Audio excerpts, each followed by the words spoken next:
my dear children. Today, let us begin our second chapter. Chapter 2.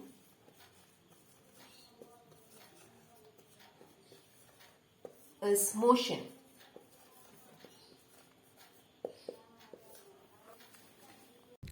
Look at the picture of the park. Some children are kicking a ball around. Some old people are sitting on the bench. Some people are walking. Imagine that you are sitting on a bench in a park. In this case, you are the observer.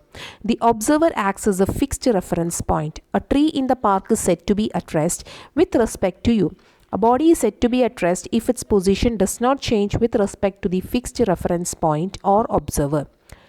The children in the park are moving about and their positions are changing continuously with respect to you. A body is said to be in motion if its position changes with time with respect to the observer. Now look at these pictures. A man sitting, books on the table, a fixed bench and trees on the roadside are all said to be bodies at rest. Now look at these examples. Sea surfing, moving train, snowboarding are all examples of bodies in motion. Rest and motion are relative. An object can be at rest with respect to one observer and be in motion with respect to another observer at the same time. Here, for example, a bus is in motion with respect to a person standing outside. Now, a child is sitting inside the bus. He is at rest with respect to his fellow passengers.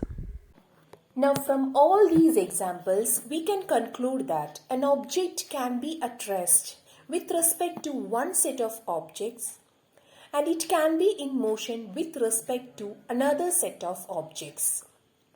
So it is the observer or the surrounding which decide whether the given object is at rest or in motion.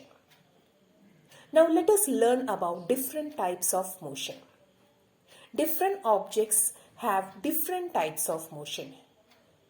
Now, different types of motion can be classified into the following types. Translatory motion. Second one is rotatory motion. Third one is circular motion.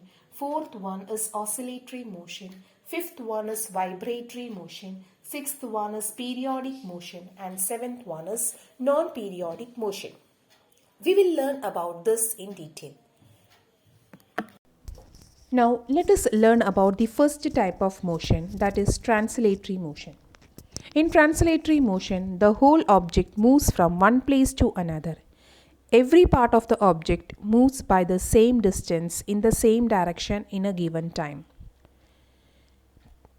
For example, the motion of a car, the motion of a ball, the motion of an apple from a tree are all examples of translatory motion. Now, translatory motion can be of two types. The first one is rectilinear motion and the second one is the curvilinear motion. If the motion of a body is along a straight line, it is said to be rectilinear or linear motion. For example, the motion of a car on a straight road.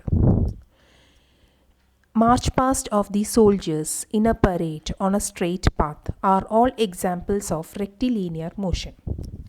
If the motion of a body is along a curved path, it is said to be curvilinear motion.